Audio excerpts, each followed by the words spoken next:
good morning or good evening, depending on which time zone you are in. Welcome to the weekly live stream with quality gains. We have quality gains. It's right now 7 a.m. In Ho Chi Minh City. And for those that are the first time here, this is my way of hanging out with you guys, of responding your questions. So if you have questions regarding health, fitness, nutrition, mindset, or veganism, then just post them down below. This is my way of responding them to you, like in a fast and in an efficient way. I just woke up like 2 hours before, read a little bit, and I'm planning to go to the gym afterwards, after this live stream. So I'll probably stay for like 30 to 60 minutes. Depending on how much questions you guys have.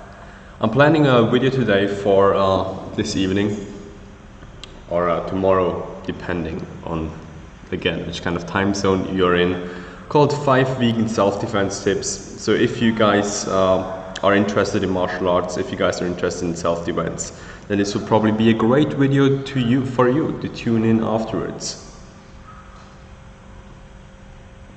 So we get some people coming in.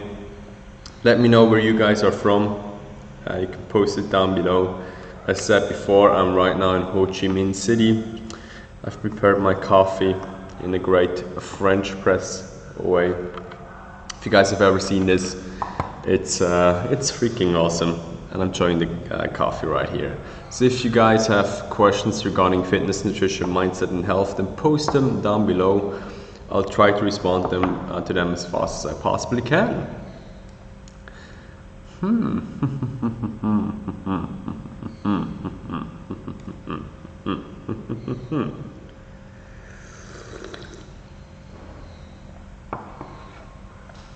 I'm also right now working actually on an overtraining calculator. It's quite cool. I will post it on my website afterwards. Also make a video this week or next week about it. Essentially, I want to create a calculator. It's essentially like a very simple line of code that will help you define if you're currently overtrained or if you're not. So I think that's quite cool. And it's a way, like a very efficient way. It takes you about 30 seconds or so. It's essentially like a button that you can click, and it tests you how much your central nervous system is fatigued. So it's an easy way to determine if you can go into the gym or should like pause for 1 or 2 days. So if you're overtrained or if you have central nervous system fatigue. Okay guys, if you have any questions regarding fitness, nutrition, mindset and health, as said before, just post them down below. I mean, I do not bite. I can help you build muscle or burn fat in the most efficient way.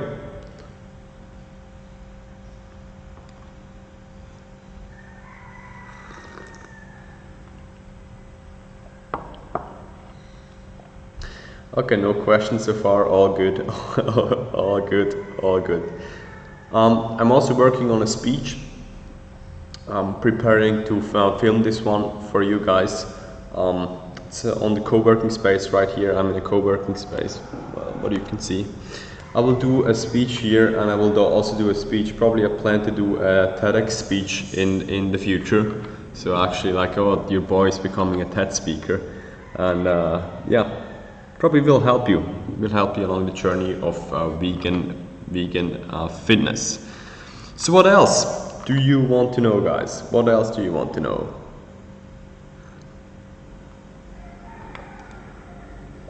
Let's see in the meantime if there's something else I can talk about. I'm also planning on doing frequent travel, not frequent travel vlogs, because I don't really enjoy travel vlogs. Vlogs aren't really safe to do down here in Ho Chi Minh City because the chances of like snatching is quite high, which means that there are tons of scooters down here, and if you have a camera in your hand, there's chances very high that someone will snatch the camera out of your hand. So that would not be great. But I'm planning to visit the Cu Chi tunnels, which is like an underground network that the Vietnamese built up in the Vietnam War. And this is quite interesting for me. This is really freaking interesting to see how like people lived during the war times and how resourceful they were. And I'll probably make a video about that because I think it's extremely like interesting to see how the Vietnamese lived in that time. Good, so we got a question coming in. Jihan, I hope you're doing great. How does one get their family to go vegan? So this is actually something that I haven't mastered myself. My family is, I think, predominantly vegetarian, but it's not fully vegan, sadly. I think one of the best ways is actually to just cook for them, and then make sure that you go along with a good example. So let's say if you are the only vegan in the family, and you are, let's say, you're extremely skinny, you're pale, and I mean you don't get your shit together, then people will not be likely to go vegan. I mean, just because you're a bad example, and how people work, they want to emulate what they find cool. So the best way is probably to lead by example. Make sure you eat great and you live a great life, and people will be more inclined, your family will be more inclined to follow your advice if they see, okay, I mean, Jihan is a person that I want to model my life after. And then second, once you get that covered, you can simply cook for them on a regular basis, and make sure that they know that their vegan diet has great food.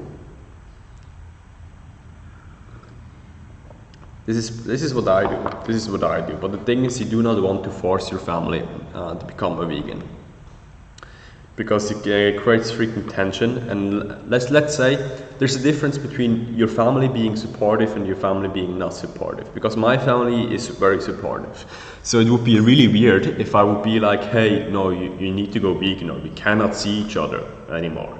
No, that would not be something that would be cool, or that I would be considering cool. So make sure that if you have a family that is supportive, you go on it like in a very tactful way.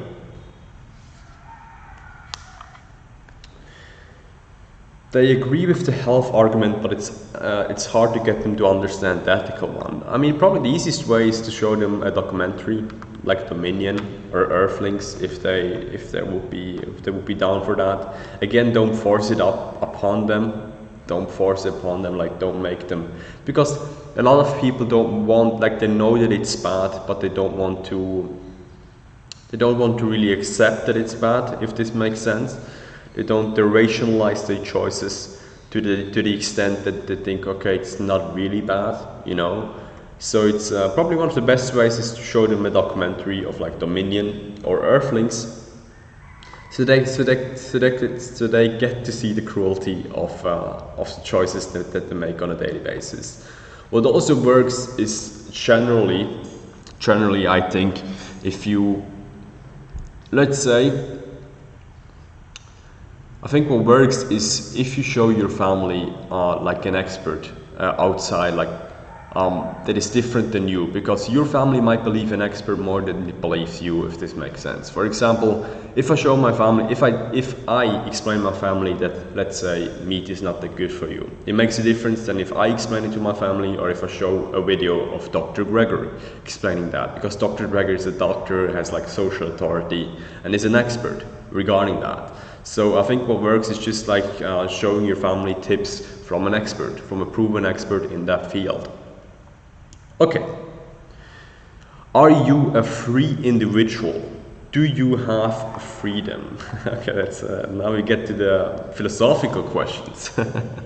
Now, do I consider myself free? Well, I don't know. Like, I'm doing stuff that I like on a daily basis. I mean, I like working. I'm in the niche that I want to be in. I do the stuff that I want to do on a daily basis. I mean, I would be considered quite free. I mean, yeah. Well, it's difficult to respond to that question. Well, I would probably consider myself a free individual. Well, I'm not to the extent of like complete freedom. I don't have like financial freedom or like complete freedom of travel to just go everywhere I freaking want. I mean, most of the time I simply work because the automation or like the systems are not in the place, and I don't have like a huge company with like 50 or so employees so they can manage each other. But for the most part, I would see myself quite free individual. Yes, I do the stuff that I like. Can you define freedom? If you can't, then how can you know if you are truly freedom? Yeah, that's what I just told you. That's what I just freaking told you. I mean, in my definition of freedom, it's hard to define freedom for myself, but it's I define freedom as an intuitive feeling, how I feel regarding my personal liberty. So I would consider myself free, but yeah, of course, like, it depends how you define freedom. Okay, guys, if you have any more questions regarding fitness, nutrition, mindset, and health, then just write them down below. Or if you have deep philosophical questions that you want me to address. Reverse Cell is sending out philosophy assignments. Yes, it seems to be that way. Yeah, it seems to be like, how was the philosopher called?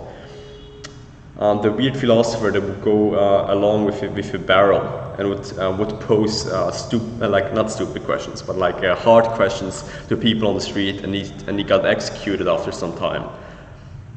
He met Alexander the Great, and Alexander the Great was like, hey, you're this big philosopher. Do you have one wish that I can fulfill? And the philosopher was like, yeah, go out of my son. I don't know how he was called. He was like a quite awesome philosopher, but Reverse Cell reminds me of that guy. Well, no offense. Thank you for writing something down here. So,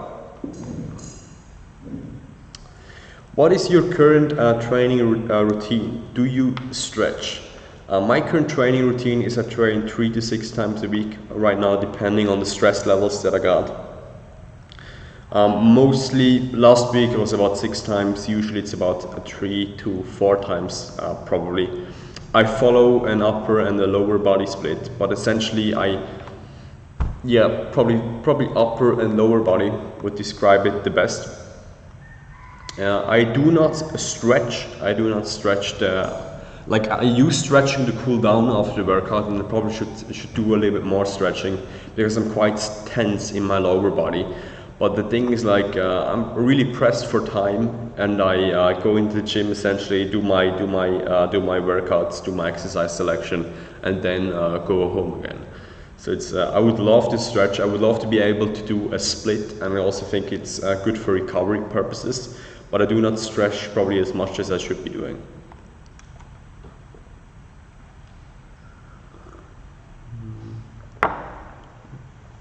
A Reverse Cell is back with his philosophical questions again. Is it okay to use violence or innocence? Is it okay to use violence on innocent people? Is it okay to murder animals and eat them? Well, apparently it's very okay to use violence on innocent people, am I right? And it's very okay to murder animals and eat them, am I right? I mean, that's why this is a vegan channel. Of course, it's what the fuck? Is the vegan movement on your mind about getting animals free? If it's not okay to use violence, then where does government come into play? Government use violence, coercion all the time. So is the vegan movement in your mind about getting animals free? To some degree, I think the vegan movement is about minimizing suffering as good as we possibly can. And this is the main thing. It's not about setting animals free, it's about minimizing suffering. And if freedom is part of that minimizing suffering phase, then so be it. But the main reason why the vegan movement is there is because it minimizes suffering. If it's not okay to use violence, then where does government come into play? Well, that's the way our government is currently structured, that they use violence to get their point across. I mean, if you see it, the government uses violence, like with the police, to get what they want. But it's apparently like what. It's an interesting question because to some degree we need to use violence of the people that deserve it. Let's say you're a robber or you're a murderer. I mean, to some degree we need to use violence to put you into prison and to serve your sentence in there. So to some degree I think we need violence like in a controlled fashion to function in a proper way. To get like a good society, because not all people are good. Not all people are good, and we need to have some restrictions, some boundaries to function properly as a society, because we need to defend the people that essentially cannot defend themselves in a proper way. That just seems to be how it's structured.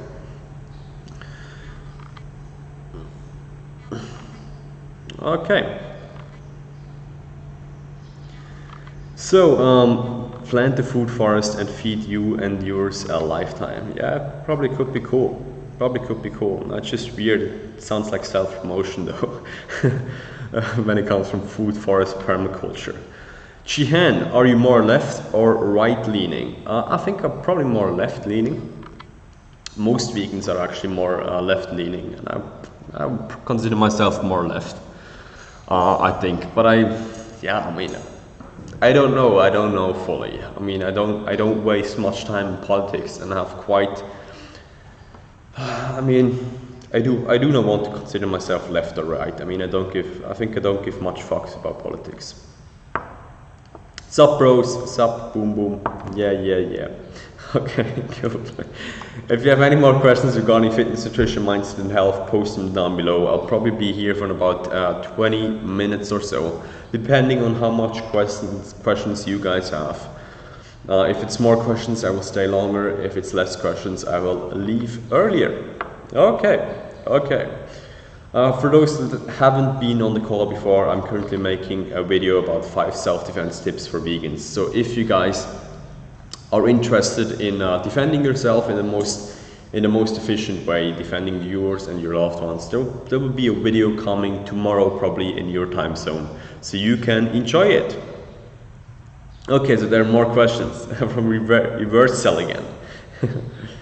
Is it okay to steal? If not, taxation is theft. Are you okay with that? Is government legitimate? Why do government have the right to use violence and coercion and not any other individual?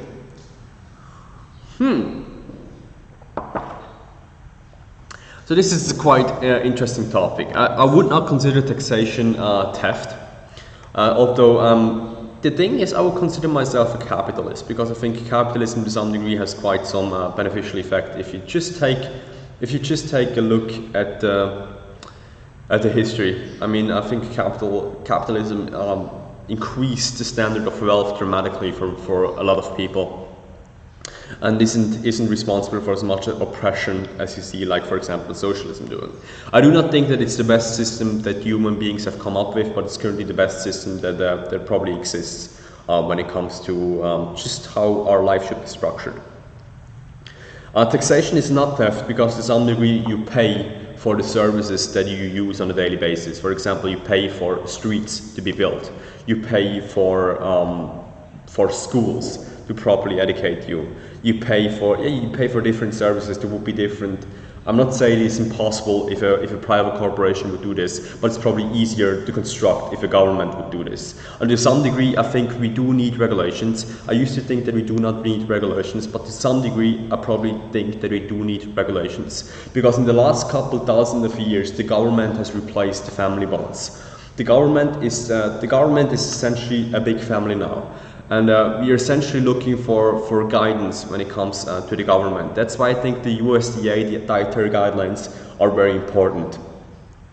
Because to some degree, let's say, if you think back a couple thousand years ago, your family would be the police. I mean, if you would essentially be like in a big tribe, in a big family, and if someone would do something bad, they get like punished by the family. But now all these roles of like caretaking and making sure that the children are brought up are getting taken over by the government. So I think the government needs to some degree have like this role of being a good parent to a child. It shouldn't interfere as much as it probably should in some like corporation activities, but to some degree I think people are looking for the guidance and for the parenting voice in the government. I mean, if you take a look at the change that we've got over the last 1,000 years. I mean, the way I see it, government is currently the best option that we have. Government is currently the best option that we have. And essentially, take a look at the countries with no government. How did that work out for them? How did that work out for them? I mean, take a look at Liberia for some time during the Civil War. I mean, cannibalism is it's quite good thing. Am I right? Okay. We have good questions today. Huh? How does one get a thick butt? I think one of the best exercises for thick butt is probably the combination of squats and hip extensions, so hip thrusts. The activation of your gluteus is the biggest. The activation of your glutes is actually the biggest if you train, if you have hip extension. So essentially means probably hip thrust is one of the best exercises for your butt. Which means you go on the floor, you have like a barbell, and you make this, you make a hip extension movement. Looks kind of weird for men to do this, but like for women, or like I mean, no, it's obviously okay for both sexes to do it. But I think hip extension, like just do an exercise with a full hip extension. Good. For scroll and share, good night, fellow Earthlings. Yes, good night, sir. Good night, sir. It's morning here in Vietnam, but I appreciate it as most of my subscribers are actually from the US. Guys, do you have any more questions regarding fitness, nutrition, mindset, and health? You're running out of questions. Again, we're running out of questions again. And you can post a philosophical question. I mean, I don't mind. It's like an ask me anything. If you want to know anything about me personally, if you're still unsure about my coaching at qualitygains.com, I mean, I'll probably put the link down below at Quality Gains. We have a very good offer. It's only $9. You get like a 15-minute consultation with me. You go to an exclusive group. You get a seven video course, not like a 7-day video course, probably like it's the wrong wording, but like 7 videos of about 10 to 20 minutes explaining you how to get into the mindset of a top performer. I think it's the best way to start your fitness journey and get in shape in 2019. So if you want to get in shape, go to qualitygains.com. We're endorsed by Vegan Gains, we're endorsed by Red Pill Vegan. We have a couple of video testimonials that you can check out. Probably at the end of the week we will have more than 5 video testimonials. We probably have like more than 50 probably. So at the end of this year. So if you like this, check this out. Vietnamese women or Swiss women? Be honest, I prefer a Swiss women. In my opinion, I don't really like I cannot say I don't really like the Asian, but I think I'll prefer Nordic or like European, or like how is like the proper word to say that? Yeah, just I think European women, or like just like Caucasian women over Asian women, and I mean that's just probably a personal preference of me. But right now, probably Swiss women. Yes. Also have more experience with that, I guess.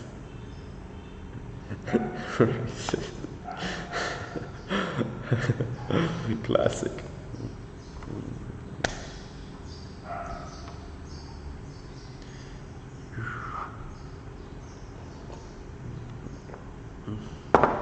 Guys, is there any other thing that you want to know? Because I probably will be leaving in the next 10 minutes or so, because I have to work on the video and I need to go to the gym, get a good workout in.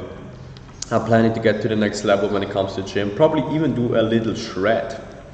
I'm considering getting shredded for the next couple of months, just to get like first of all, I think eating less calories gives you an increased focus in life in general, so it increase my work output. And second of all, I think right now I'm in quite good shape if I would lose like 2 or 3% body fat. I mean, if I would lose 2 or 3% body fat, I would have an 8-pack. I mean, I would have veins on my chest and shoulder, so I would be in great freaking shape. So it depends. I'm considering doing like a mini shred, and I can keep you guys updated on that. So, is there any other questions that you currently have? Or do you have like video suggestions of what I should do in the future? Just let me know. I was talking previously about aiming to. I'll probably do a video about you finding out if you're overtrained, and I'll put out like a simple overtraining calculator that you can do. It is absolutely for free, so you can find out if you're overtrained. I will also make a video about Game Changers review once it's coming out. So tomorrow I should be able to stream it. So I will do a video about Game Changers. I'll write this down so I don't forget it. Also about 7 vegan travel tips and truth about bivalves. These are like the videos that I'll probably do in the future. So you guys can stay tuned for that. And I hope you guys will enjoy it. You should roast meat eaters. I mean, the thing is that like this is actually something that you guys seem to be most interested in. I mean, if I post a video of me bashing like Sverich, of me bashing Frank Tufano, like drama seems to be like a topic that the people are the most interested in, but it's actually probably the most painful to do, because what you need to realize about me, I'm not a negative person. And I try to see like the good in every person, and you probably have seen this like in my recent video about, how was it? I don't really know. About Simon Cowell. I mean, I wasn't trying to roast him. But like the harsh truth is about YouTube is like that roasting and being negative gives you way more views and makes it way more easier to make a living off of YouTube than not being negative or not roasting people. So I think, I mean, I don't know. I mean, I know that it's funny roasting people, and I know that it's creating drama. It's interesting to watch. Or to some degree, it's like a real freaking pain to make, because I myself am not really a negative person. Did you see the latest Frank Tufano workout video? What a joke. Well, I can check out. I've seen the one with the bench press one. Or is it like responding to fitness critics? I don't know. Can you isolate? Oh fuck. Yeah, man. The thing is, obviously, well, see, what do you need to understand? So I got quite some certifications. I've coached over 100 plus people, probably over 1,000 plus people if you consider my work as a gym before, like as a manager and also as a trainer in the gym before. And the thing is, like, even I feel unsure about what I do. I feel in doubt. I'm like, okay, because is this what I'm doing currently working? Should I do it differently? Because the science of training or working out is not 100% clear. It's not 100% clear. I mean, there's some people saying that metabolic stress is important for your muscle growth. There are other people saying that, okay, no, just mechanical tension is important. And I feel unsure about what I do, and even like with all the knowledge that I have. And then there's like Frank Tufano coming up, like with apparently no certifications. I just like, being a part-time personal trainer. And suddenly like he knows everything better than one of the best exercise physiologists out there. I mean, obviously, if this is what you're into, Frank.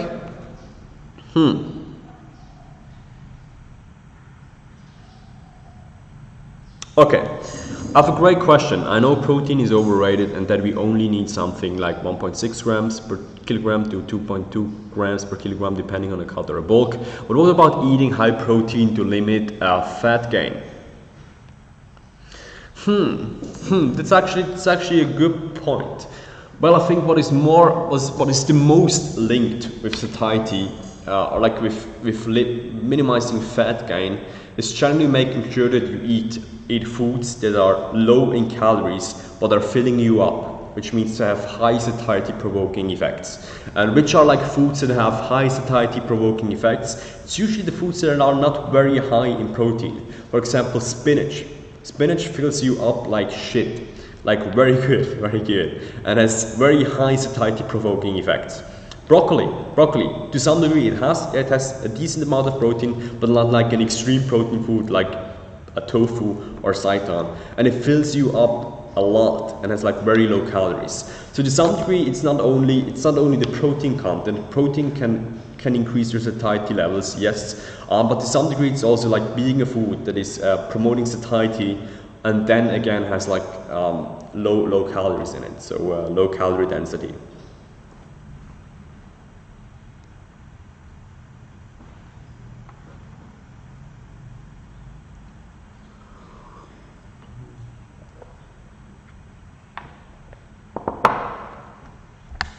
Hello, quality gains. Do you think eating 14 servings of TVP have negative health consequences? It would meet my 1 gram per pound of body weight requirement. First of all, what is freaking TVP? Textured vegetable protein. Okay, so it's similar as fake meats. It's a fake meat. Okay. Negative health consequences. So the thing is, you probably shouldn't go for 1 gram per pound of body weight. I mean, there's little signs showing that you should go for such high levels of protein intake. I mean, my protein intake is like 1.3 gram of kilogram of body weight, 1.5 gram, like if I want to be safe, 1.5 gram of kilogram of body weight, but it's never on like 2 grams of kilogram of body weight as it would be in your case. So I mean, don't freaking overdo it. Yeah, don't freaking overdo it. Yes, to some degree, I do not think that it would have like massive negative health consequences. Probably like in the extent that you're eating, it could be having negative consequences simply because it's like a processed food. So it could have, I don't know exactly like the nutrient intake or like the exact nutrition information of that product. But I would say that it's not as great as, for example, having a broccoli or kidney beans, like whole plant-based foods regarding your health. So I would make sure that I would actually not do it. I would first of all test out, like make sure, test if you actually need 1 gram of per pound of body weight. And test if you can go like 1.5 gram per kilogram of body weight. I mean, you do not need to have a lot of freaking protein, in my opinion. You will get soy boobs, so stop it now. Stop it now. The chance is low that this guy gets soy boobs. I mean, like you could also go. This is probably quite similar, but it's you could just test to go with like a. Not with a soy protein shake, but like with a vegetable protein, like a vegetable blend protein shake. God Destiny, it's probably also easier to digest than eating like a shit ton of fake meats on a daily basis. I mean, you could get your protein intake the way that you need, like from kidney beans, tofu, and all that stuff. And if you want to get on the extreme safe side, just get like a protein shake. Make sure that it's like sweetened by stevia, like a natural sweetener, like a real natural sweetener, not like the fake natural sweetener, which is usually like something like aspartame. But make sure you get a natural sweetener in there. Make sure it's a good quality protein. Yes.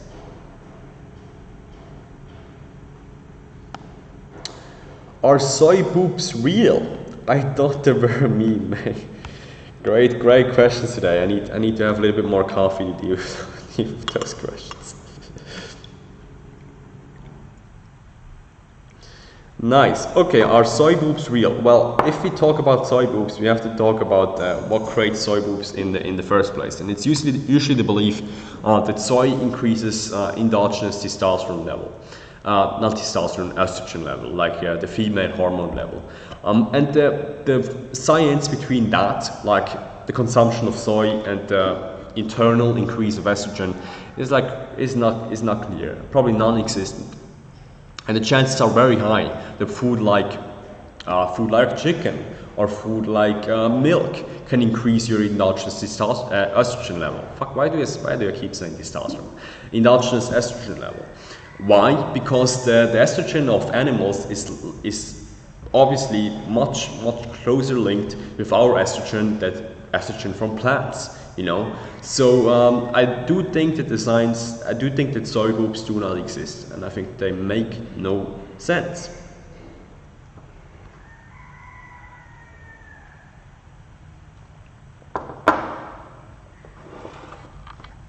Okay guys, so we already been here for 35 minutes. If you have any more questions regarding fitness, nutrition, mindset and health, veganism, post them down below. This is your way to get free advice from, I think, a certified expert, or like a guy that knows what he's doing in the fitness industry. just post them down below. I mean, I do not roast you. I mean, if you're like hostile towards me, I'll either just delete you probably. But like, post a question down below. This is your way to get free advice. I mean, and if you want to get coached by me, you can go to Quality Gains. It's you get a free consultation. I'll bring you on your path to get great vegan fitness results.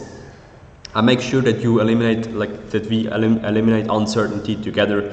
So you make sure that you essentially follow like a proven blueprint, a step-by-step plan if you choose to work with me to your fitness results. So you can just go to qualitygains.com. I think I'll probably put a link down in the description. You can check it out if you think that this is something that will be of interest to you.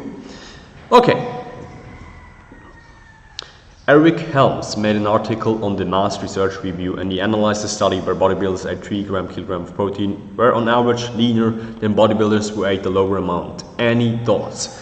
Well, the thing is, I think lean is a very lean is a very bad definition of what it actually is. I mean, lean, what usually lean means is a lower body fat percentage, and the way you get a lower body fat percentage is through minimizing your calories. It's as simple as that. You have to minimize your freaking calories. It's the second law and the first law and the second law of thermodynamics. The thing is, let's say you would eat, your body needs 2,000 calories and you would eat 1,000 calories for 1 year. I mean, obviously your body will lose that weight because your body needs to survive. Your body is an energy using machine. So the most important thing of staying lean is actually minimizing one's calories. Is body recomposition possible? Yes, obviously. Why should body recomposition not be freaking possible? In my opinion, there's no sense why it shouldn't be freaking possible. I mean, your muscles, it doesn't matter. Like, see, the difference between you and me is not as great as people have thought before. I mean, the difference of our genetic blueprint is very low because we're all from the same species. We're all in the same species of Homo sapiens, which means the difference of our genetic blueprint is like 0.001% probably. And I know like in a genetic way, in a DNA kind of way, this can be huge. But it shouldn't be like huge issues when it comes to huge differences in the way we eat or in the way we train. I mean, our muscles will adapt to a mechanical tension. Our muscles will change when we force them to. And I mean, this is the way we're all the same. You know, I mean, there's not a huge difference between us. So I would say strong yes, body recomposition is possible. Hast du Hühner? Which means like, do you have chicken? No, I don't have chicken. I don't have chicken. Hast du Hühner? That's like, it's German. It's a weird question to ask though. In Swiss German, this would be pronounced as Hast Hühner. Hast Hühner. Sounds like, to some degree, it sounds like Russian, huh? I guess. Can you get too muscular if you lift as a woman? Wait, I just get a little bit of water, we'll be right back.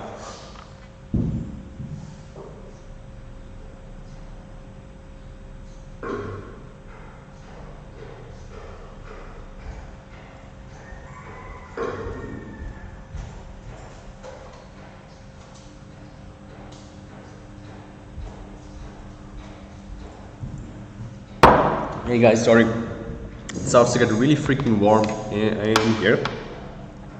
And I'm also kind of sleep deprived, I must admit, so I got some water and turned on the air conditioning. Turn on the fan that we have here. Okay.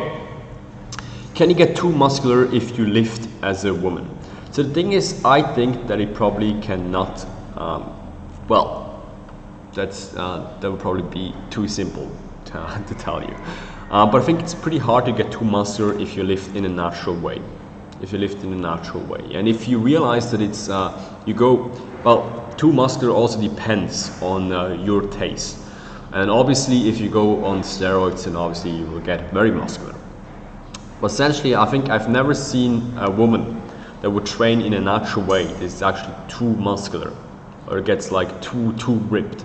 I mean, it's quite hard to build muscle. It's not a very, very simple, like you go into the gym, you lift 2 weights and suddenly you're like on this 6% body fat, and 90% of you is like 90% of you is like muscles.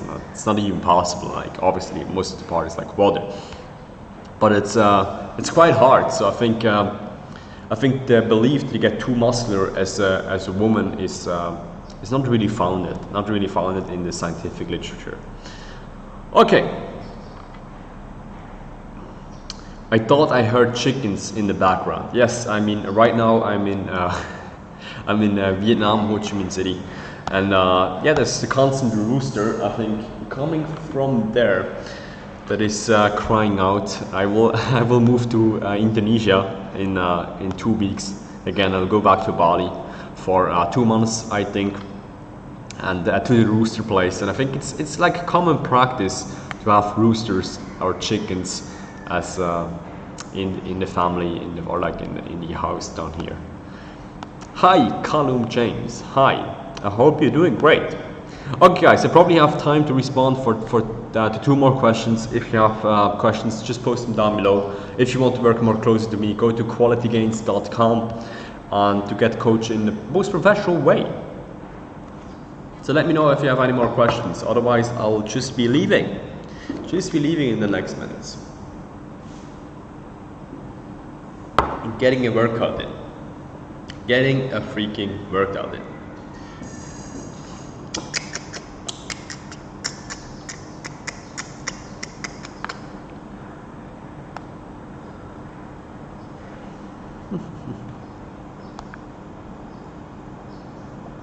Well, it seems that we have responded to most of the questions. Okay, well, I address this one statement. No wonder you are sleep deprived. Well, either this is a compliment regarding how much work I put out, so thank you, or it's because of the rooster, and no, your assumption then is unfounded, because I use earplugs. I use freaking earplugs to sleep, so this helps you a ton when there's a rooster nearby. Okay, guys, thanks for being so active today. No, this is probably rude. Thanks for joining the live stream. There weren't as many questions today as last time, but anyway, thanks for being here. I think you guys are awesome. I think we have one of the best communities, actually, like probably the best community, because it's our community. But we have I think we have a good community of intellectual people, and it's great to post videos and to see that you have like people on your channel that are actually like intelligent and ask good questions and appreciate, not like the stupid way of YouTube, but like appreciate like good content. So it's great that I have you on my channel.